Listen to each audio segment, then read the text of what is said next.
Can you just open up a little bit on your story? About seven years ago, I was in a really, really bad place, like severe depression. And it probably actually started before that, but I actually at the time didn't know what was going on. Just waking up each day, not realising why am I feeling this way, why that energy is low, not really wanting to join in with the lads in training, not want to join in with the banter. But I didn't notice at the time, so I was one of them quite old school person I am, quite... Keep yourself to yourself. Yeah, keep myself to myself. And I used to always try and look after everyone else. There was never a time where I thought, should I go and ask, tell the doc, I'm not feeling all right yet. So I just tried to just push it aside, and I was just getting worse and worse. Was there anything that pinpointed that, or you just started to feel down? At the time, I was just, like I said, feeling lower, not things, and again, then to get to a stage where you can't even get out of bed. Just not want to be around people, just want to be in the dark, not want to see anyone. And I would just put it on a mat, so I could walk into a room and you think he's fine. I could go in and go, oh yes lads, you all right? Nice one. Do my training and get off. But then I'd go home and literally just get back in bed. And I did that for a long period of time. And it got to just before when I was at Everton, probably the last 10 days of that, honestly, I was struggling to get out of bed. I couldn't get out of bed, I couldn't function.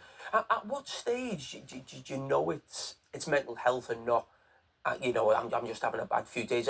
How long through did you realise this was something serious? So at the time, I'm just like, this will pass. I'm not sleeping. I'm not enjoying football. I'm not enjoying off the pitch. I'm not even enjoying, like I said, a night out or whatever with the lads anymore. By the time, I'm just like, this will pass. I'll be all right. Do you think that comes down to the competitive brain in respects of us playing football and saying, I'll just got blast through this? Yeah. Do you think that plays 100%, a part? and I was just like me, I'll get through this. I don't need any help, I'll deal with this. And I'm one of them as well. I didn't want to put it on anyone else. Didn't want to ring my dad, didn't want to ring my family. I've got good friends, good family, good mum and dad. And I was like, no, I'll sort this. And then got to a stage where I was like suicidal thoughts. Like I said, I couldn't get out of bed. So eventually, like I said, I got assessed and I was sectioned. I was literally put in hospital. I still wouldn't have gone in. And that's what I tell people to this day. Like, if I didn't get sectioned, I probably wouldn't be here having this conversation. So, like I said, they done me so much by actually putting me in the hospital. How tough did you find it to speak to someone about it, and who was the first person you spoke to?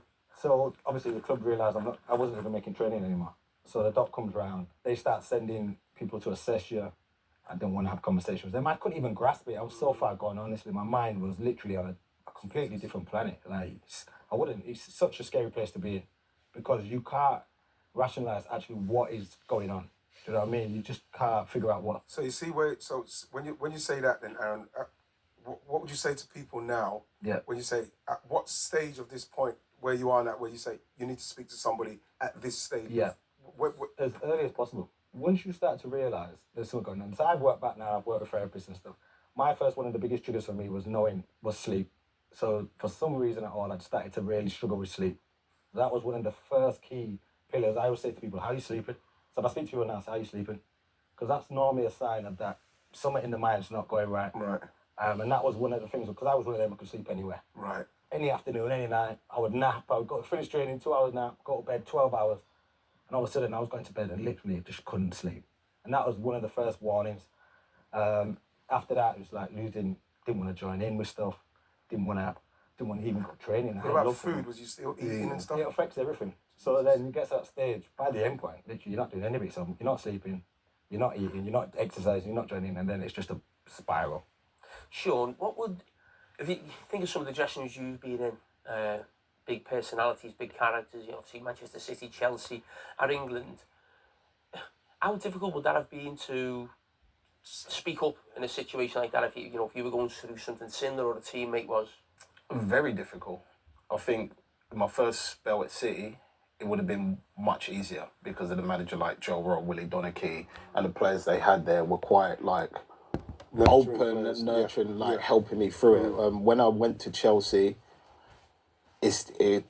my whole world changed in many ways. And I always say to people, a lot of people ask me, did I have any problems with it? I said, you know what, I was quite lucky in terms of when I left the training ground, I left football kind of there.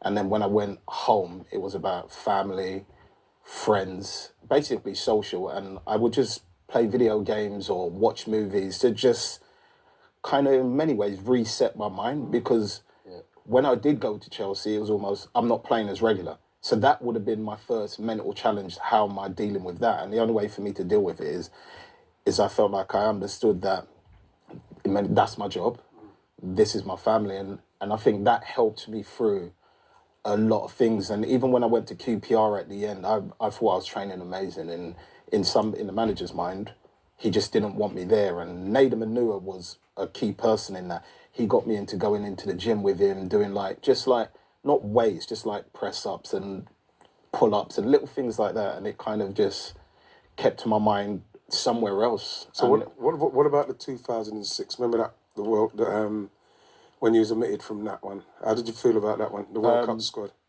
I was gutted because I'd obviously Theo turned out to be a great player, but at that time he had never played a senior men's game of football, and I remember it taking me the best part of 2 years of people talking about you should be in the England squad, you should be doing this with them, and then for that to happen, and he's never played a game, I was like, well, this is a bit random, and I just said to myself, do you know what?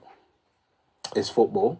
And I said, I'm just going to go away for the whole of the tournament. I'm going to watch the games and still support them as a fan. But I'm just going to cut myself away from the noise. From that situation and just focus on myself and my friends and just having a laugh and enjoying everything that I worked hard to be able to, in many ways, do. And I think that helped me deal with a lot of my challenges. Obviously, I've got my dad in the corner who's been through a lot. This Movember, unite to take on mental health. Reminder that Movember kicks off on the 1st of November. Remember, there are multiple ways to get involved even if you can't go. Move for Mental Health, post a movement, or mow your own way. You also don't have to do it alone. Start a team in your community or take on Movember at work, and always speak kindly about all types of mows. Even patchy mows save lives. Visit movember.com/Gillette for more information on how to sign up and get involved.